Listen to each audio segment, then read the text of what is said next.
श्रीगुरुभ्यो नमः। ॐ नमो भगवते वासुदेवाय।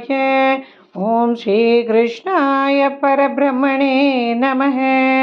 अथ चतुष्षष्टितमं दशकं गोविन्दपट्टाभिषेकवर्णनम्। आलोक्य शैलोधरणाधिरूपं प्रभावमुच्चैस्तव गोपलोकाः। विश्वेश्वरं त्वामभिमत्य विश्वे नन्दं भवज्जातकमस्त्वपृच्छन्।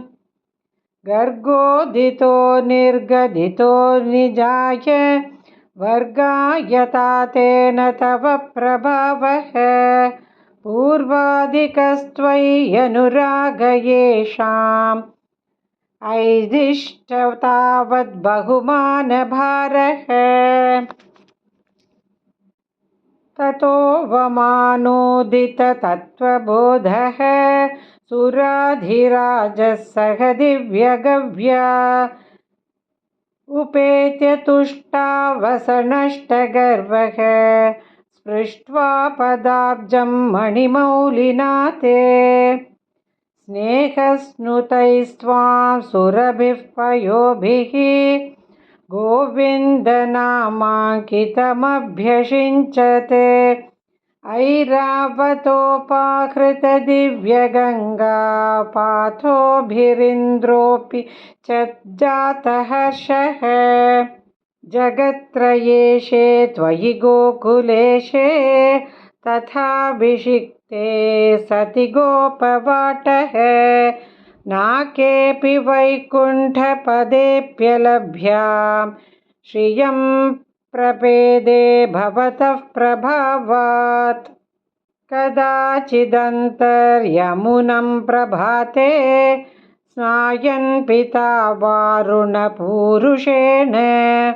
नीतस्तमानेतुमगाः पुरीं त्वं तां वारुणीं कारणमर्थ्यरूपः।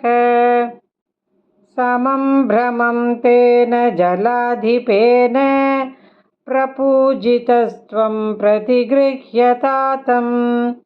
उपागतस्तत्क्षणमात्मगेहं पिता वदत्तच्चरितं निजेभ्यः।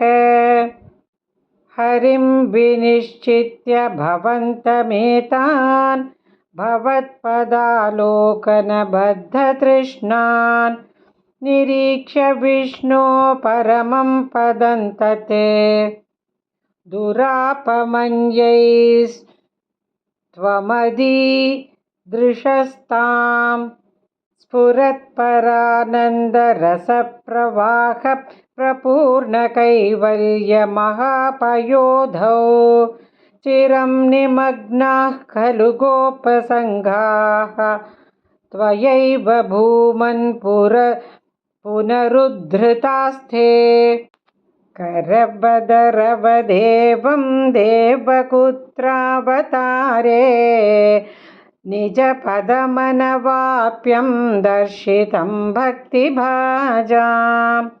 ददिह पशुपरूपी त्वं हि साक्षात् परात्मा। पवनपुरनिवासिन् पाहि मामयेभ्यः। नारायणाखिलगुरो भगवन्नमस्ते। नारायणाखिलगुरो भगवन्नमस्ते।